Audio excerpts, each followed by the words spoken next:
Pregnant सास। जमाना कितना भी बदल जाए, इतना भी नहीं कि बहू घर आए और सास गर्भवती दिख जाए। देखो मीरा, माँ का पूरा ख्याल रखना है, उनसे अब काम नहीं होता है। क्यों, क्या हो गया है? तुम्हारी माँ तो हट्टी कट्टी दिख रही है, पूरी शादी में घोड़ी की तरह नाची है, अब क्यों काम नहीं होता उनसे? वो माँ प्रेग्नेंट है ना, बच्चा होने वाला है। मैं कभी भी भाई बन जाऊंगा इस साल के अंत तक। क्या बोल रहे हो? वो सर पर हाथ रखकर बैठ जाती है। यार, पहले क्यों नहीं बताया? कैसा मजाक है ये? झूठ बोल रहे हो ना? हाँ, झूठ बोल रहे हो ना? तभी ससुर की आवाज आती है। बहू, पानी गरम कर दे, तेरी सास को दवाई देनी है। समय पर दवाई ना दी तो परेशानी हो जाएगी। और हाँ, जरा काजू पीस कर दूध में मिलाकर ले आना। तेरी सास खुद से तो अपनी संभाल करेगी नहीं। हे भगवान, ये मैं क्या सुन रही हूँ? ये ससुर जी को क्या हो गया है? मैं क्या सोच कर आई थी? हाय रे, मैं तो किसी को मुंह भी नहीं दिखा पाऊंगी। अब ये रोना धोना बाद में करना, पहले गर्म पानी कर दो, माँ को दवाई देनी होगी। और हाँ, रात को माँ के पैरों में तेल लगा देना। बहू को गुस्सा आ जाता है, वो बड़बड़ करती किचन में जाती है जहाँ उसका ससुर खड़ा होता है। एक बड़ी जिम्मेदारी है हम सबके सर ऊपर। इस उम्र में माँ बनना खतरे से खाली नहीं होता। हाँ हाँ पता है, तो क्यों बन गई माँ? अरे खतरे से कम नहीं है तो क्या जरूरत थी लल्ला पैदा करने की?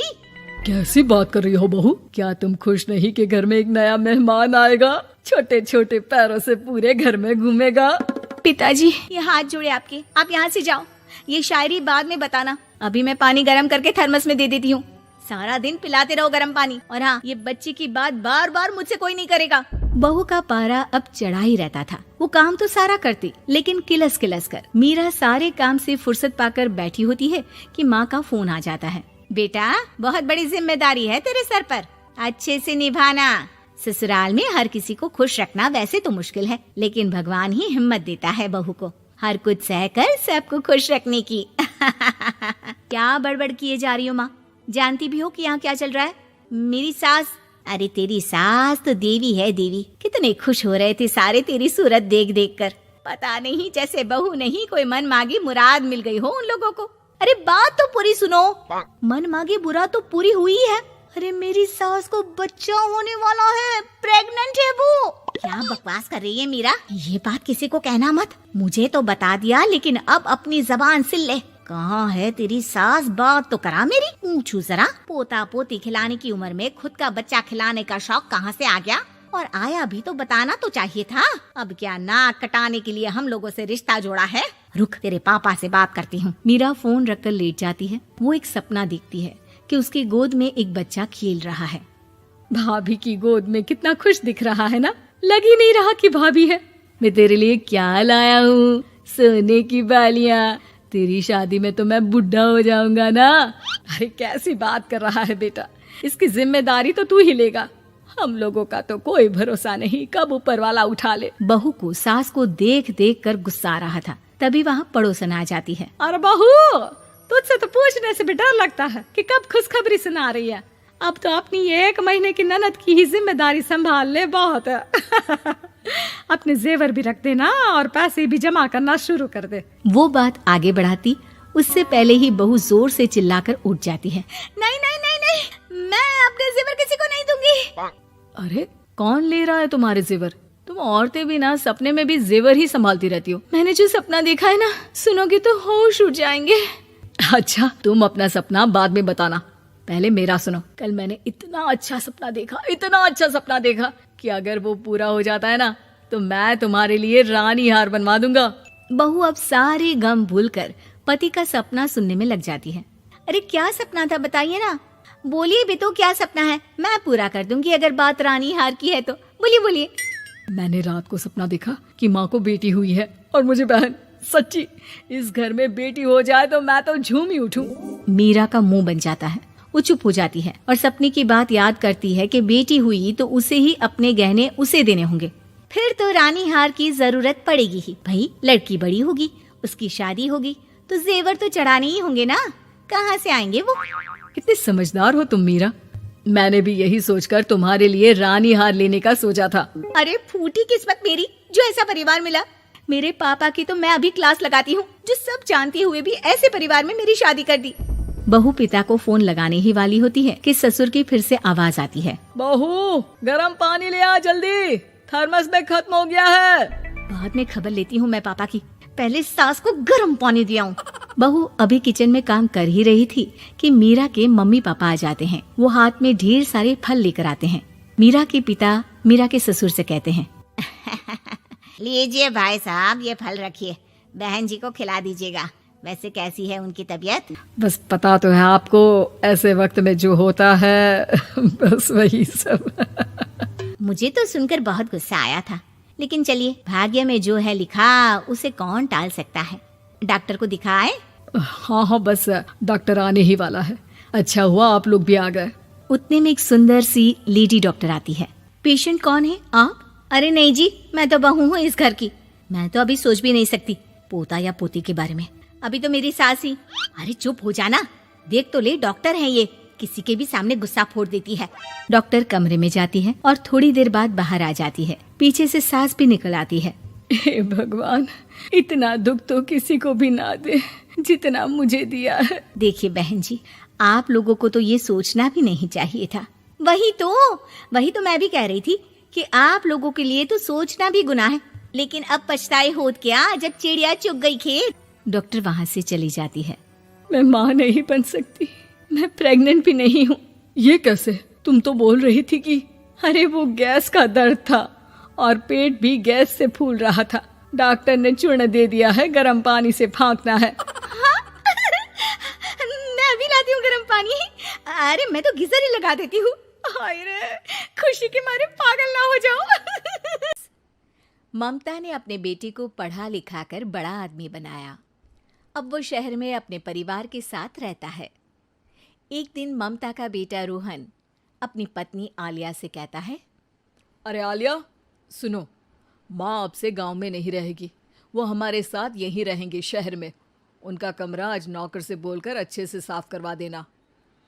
ओह, आज तो मेरी किटी पार्टी है, फिर मुझे जिम और फिर शॉपिंग। ठीक है, कल करवा दूंगी। अच्छा, लेकिन माँ के सामने ये कपड़े नहीं चलेंगे। हाँ, तुम्हें साड़ी या सूट पहनना होगा। अरे बिल्कुल भी नहीं। मेरे मम्मी पापा ने इतना पैसा लगाकर शादी इसलिए नहीं की थी कि मैं अपनी मर्जी के कपड़े पहन ओढ़ भी ना सकूं। अरे चलो, गुस्सा मत हो, लेकिन कुछ दिन तो माँ की खुशी के लिए कर सकती हो ना। लेकिन आलिया मानती नहीं। माँ आती है सिंपल सी साड़ी, झोला और चप्पल पहनकर। अरे रोहन, मैं इनके साथ कैसे रहूंगी? मेरी फ्रेंड्स क्या कहेंगी? ये तो पूरी गंवार लग रही है। आलिया, माँ गांव में रहती थी इसलिए ऐसी हैं। तुम आज ही माँ के साथ जाकर उनकी पसंद की शॉपिंग करवा देना। इनके साथ घर के अंदर रहना मुश्किल है, बाहर तो मैं कभी भी ना जाऊं। रोहन को आलिया पर गुस्सा आ जाता है। माँ, ओ माँ। हाँ बेटा। वो माँ को ले जाने के लिए उनका हाथ पकड़ता है कि अरे माँ, तेरे हाथ अभी तक इतने कड़े हैं, तूने इसका कोई इलाज नहीं किया? अरे बेटा, इसका कोई इलाज नहीं। वैसे भी मुझे कोई शर्म नहीं कि मेरे हाथ मुलायम नहीं है, क्योंकि इन्हीं हाथों से मेहनत कर मैंने तुझे बनाया है बेटा। अगले दिन, माँ, मैं ऑफिस जा रहा हूँ, कुछ लाना हो तो आलिया को बोलकर फ़ोन करवा देना। रोहन के जाने के बाद, आप ना आज कमरे में ही रहिएगा, घर में पार्टी है, मेरी सहेलियां आ रही हैं, मैं उन लोगों के सामने आपको नहीं ला सकती हूँ। ठीक है बहू, लेकिन तुम कहो तो मैं कुछ खाने को बना दूँ तुम लोगों की पार्टी के लिए। वो लोग सिर्फ कॉन्टिनेंटल या थाई फूड ही खाते हैं। कोई बात नहीं, कभी इंडियन खिलाने वाला कोई मिला नहीं होगा ना। मैं बनाकर कमरे में चली जाऊंगी। जैसे आपकी मर्जी। आलिया के घर उसकी दोस्त आती हैं, पार्टी होती है। अरे वाह आलिया, ये क्या है खाने में? बड़ा ही स्वादिष्ट है यार, इसकी रेसिपी मुझे चाहिए। हाँ, और ये दाल, ओ माय गॉड, मैंने तो किसी 5 स्टार में भी ऐसी दाल नहीं खाई है यार। तू कुक को यहाँ बुलाना। अब आलिया घबरा जाती है। हाँ हाँ हाँ, क्यों नहीं। माँ जी जरा बाहर आइए। आलिया की सास सिंपल सी साड़ी और गांव के अंदाज में आती है। अरे बहू, क्या हुआ? खाना पसंद नहीं आया क्या? बहू अरे ये गांव से दिखने वाली औरत तुम्हें बहू क्यों बोल रही है? कौन है ये? वो हमारी नई नौकरानी है। सास बहू की बात सुनकर बहुत दुखी हो जाती है। वो सर झुकाकर जा ही रही होती है कि एक सहेली बोल पड़ती है। अरे कहाँ जा रही हैं माँ जी? वो उठकर उनके पैर छूती है। जीती रहो बेटा। क्या है ना, आपकी शक्ल बिल्कुल मेरी माँ जैसी है।